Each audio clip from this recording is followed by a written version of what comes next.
গাছ লাগানোর পূর্বে চিন্তা ভাবনা করে গাছ লাগাতে হবে। সঠিক জায়গায় গাছ লাগাতে হবে, যাতে করে গাছ লাগানোর কিছুদিন পর সেই গাছ কাটতে না হয়। ত্রিপুরা বিধানসভার ৬২তম প্রতিষ্ঠা দিবস উপলক্ষে আয়োজিত বৃক্ষরোপণ কর্মসূচিতে আলোচনা করতে গিয়ে কথা বলেন মুখ্যমন্ত্রী ডাক্তার মানিক সাহা। ত্রিপুরা বিধানসভার ৬২তম প্রতিষ্ঠা দিবস উপলক্ষে মঙ্গলবার বিধানসভা প্রাঙ্গণে আয়োজন করা হয় বৃক্ষরোপণ কর্মসূচি। পাশাপাশি বিধানসভা ভবনে এক অনুষ্ঠানের আয়োজন করা হয়। প্রদীপ প্রজ্বলন করে অনুষ্ঠানের সূচনা করেন মুখ্যমন্ত্রী ডাক্তার মানিক সাহা। পরে অনুষ্ঠানে আলোচনা করতে গিয়ে মুখ্যমন্ত্রী বলেন, সরকার তার চেষ্টা করছে জনপ্রতিনিধিদের বন ধ্বংসের বিরুদ্ধেও আরো বেশি সোচ্চার হতে হবে, তবেই বন রক্ষা করা সম্ভব হবে। মানুষের বেঁচে থাকার জন্য গাছের প্রয়োজন। ২০৭০ সালের মধ্যে ভারতকে কার্বন নিউট্রাল দেশ হিসেবে ঘোষণা করার কথা বলেছেন প্রধানমন্ত্রী।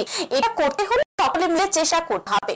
গাছ লাগানোর পূর্বে চিন্তা ভাবনা করে গাছ লাগাতে হবে, সঠিক জায়গায় গাছ লাগাতে হবে, যাতে করে গাছ লাগানোর কিছুদিন পর সেই গাছ কাটতে না হয়। গাছ লাগানোর পাশাপাশি গাছের পরিচর্যা করতে হবে। বৃক্ষরোপণ কর্মসূচিকে গণ আন্দোলনের রূপ দিতে হবে।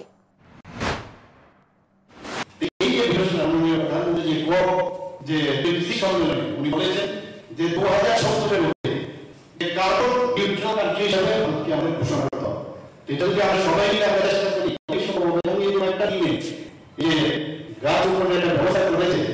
আমি আবার মাননীয় স্পিকার মহোদয় এবং ফুল টিমের স্পিকার মহোদয়কে ধন্যবাদ দেব এই ধরনের আয়োজন করেছে। মুখ্যমন্ত্রী এই দিনের অনুষ্ঠানে জানান, আগামী বছর থেকে ত্রিপুরা বিধানসভার প্রতিষ্ঠা দিবস বৃহৎ আকারে পালন করা হবে। সেখানে মুখ্যমন্ত্রী বিধানসভার প্রাক্তন অধ্যক্ষ থেকে শুরু করে সকলে আমন্ত্রণ জানানো হবে। এটি স্মরণিকা করার বিষয়েও প্রস্তাব দেন মুখ্যমন্ত্রী। আমি এখনো বলবো যেখানে আমরা পালন করবো যথাযথ মর্যাদা নিয়ে অন্তর্ভুক্তি মতামত হয়েছে।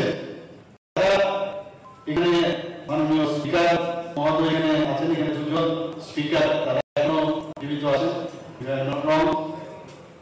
এবং তাদেরকে আরো বৃহৎ যদি করি এবং এই কারণে পরবর্তী সময় সংশোধন করতে পারি।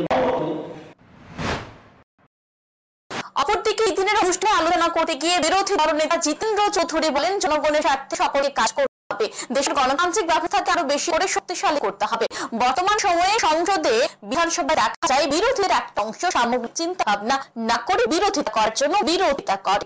অপরদিকে সরকারের একটা অংশ রয়েছে বিরোধীদের কোন ঠাসা করে রাখার চেষ্টা করে। এটা থেকে বেরিয়ে আসতে হবে, তাহলে গণতন্ত্র আরো বেশি শক্তিশালী হবে।